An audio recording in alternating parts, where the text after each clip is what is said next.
Hello दोस्तों, welcome back to our YouTube channel. आज जो हम टॉपिक स्टार्ट करने जा रहे हैं उसका नाम है decision making and branching. So decision making क्या होता है कि एक कोई कंडीशन होती है, ठीक है, अपने पास।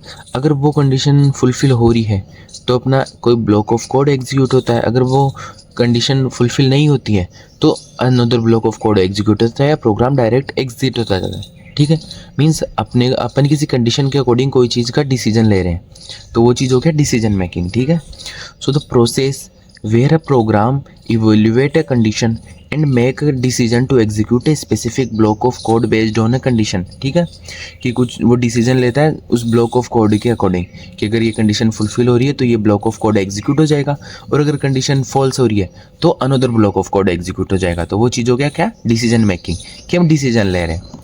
सो if a condition is true, अगर कंडीशन ट्रू होगी देन मेक डिसीजन, तो हम डिसीजन लेंगे। एंड इन ब्रांचेस, और ब्रांचिंग क्या होती है, choose one part of the code to run and skipping the others. तो डिसीजन मेकिंग तो क्या होगा कि हम डिसीजन ले रहे हैं कि अगर ये चीज़ ट्रू हो गई तो ये करना है, ये चीज़ फॉल्स हो गई तो ये चीज़ करनी है।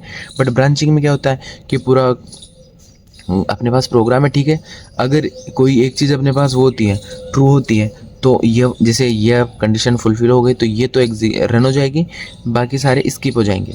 ठीक है, तो ये दोनों सिमिलर से ही हैं। So decision making and branching में अपने पास क्या क्या आते हैं, अपने पास आते हैं सबसे पहले if else, nested if else if ladder, switch and go to statements. So ये सारे अपने को क्या हो गए, decision making and branching statements में। ठीक है, सबसे पहले अपन देखते हैं if statement. So if statement में क्या हो रहा है कि execute a block of code if the condition is true, कि सिर्फ एक इफ़ होता है, अगर ये कंडीशन ट्रू होती है तो ब्लॉक ऑफ कोड एग्जीक्यूट हो जाता है, वरना अपने पास कुछ नहीं होता। जैसे इफ़ ये हमने कंडीशन दे दी, अगर ये कंडीशन ट्रू होगी तो ये कोड एग्जीक्यूट हो जाएगा।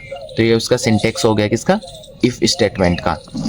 सो एग्जांपल देखते हैं इसका एक, कि अगर हमने दिया सबसे पहले इंट नम इक्वल्स टू 5। ठीक है, इफ़ नंबर है जो ग्रेटर है 0 से तो अपने पास प्रिंट हो जाएगा नंबर इज़ पॉजिटिव। तो यहाँ पे अपने नंबर क्या है, 5 है, 0 से बड़ा है, तो अपने पास क्या चीज़ प्रिंट हो जाएगी कि नंबर इज़ पॉजिटिव। ये चीज़ अपने पास आउटपुट में आ जाएगी। तो ये हो गया अपने पास किसका एग्जाम्पल, इफ़ स्टेटमेंट का। सेकंड है अपने पास इफ़ एल्स स्टेटमेंट।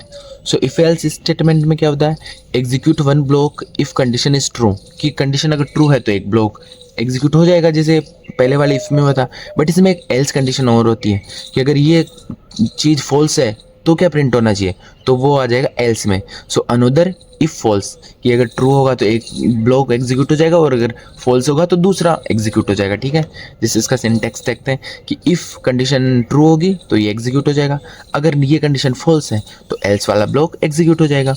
एग्जाम्पल है जैसे इंट हमने सबसे पहले नंबर दिया नम इक्वल्स टू -3, अगर if number is greater than 0, अगर 0 से बड़ा है तो पॉजिटिव प्रिंट हो जाएगा, बट अगर 0 से बड़ा नहीं है जैसे माइनस में है तो क्या प्रिंट होना चाहिए, तो हमने एल्स में दे दिया नेगेटिव, तो अपने पास आउटपुट में आ जाएगा नेगेटिव।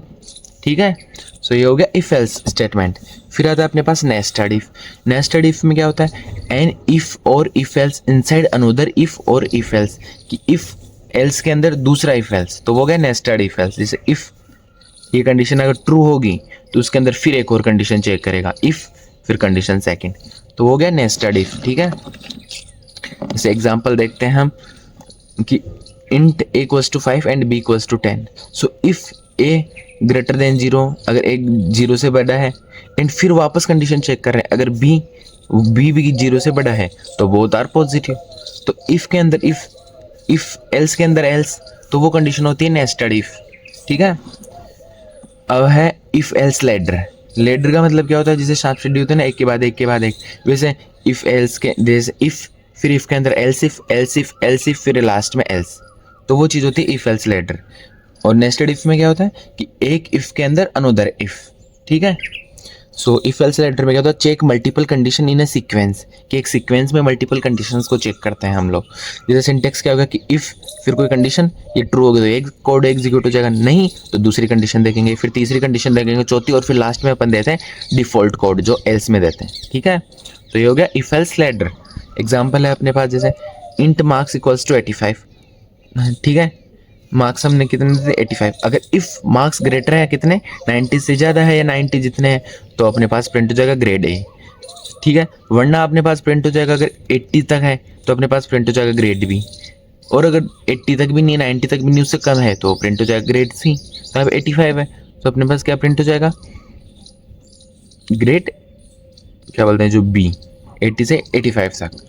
ठीक है, 90 अबव होते तो ए प्रिंट हो जाता। तो वही अपने पास हो जाता है क्या बोलते हैं जो इफ एल्स स्टेटमेंट्स। ठीक है, सॉरी, हाँ, if else if ladder statement, जो लेडर होता है ना वो वाले। अब अपने पास है स्विच स्टेटमेंट। तो स्विच किस में आ गया, ब्रांचिंग में, कि एक पर्टिकुलर कंडीशन होती है उसके अकॉर्डिंग अलग अलग केस चेक करते हैं, जहाँ भी केस ट्रू हो जाएगा वो केस एग्जीक्यूट हो जाएगा, बाकी चीज़ें मतलब वो हो जाएगी, एग्जीक्यूट नहीं होगी।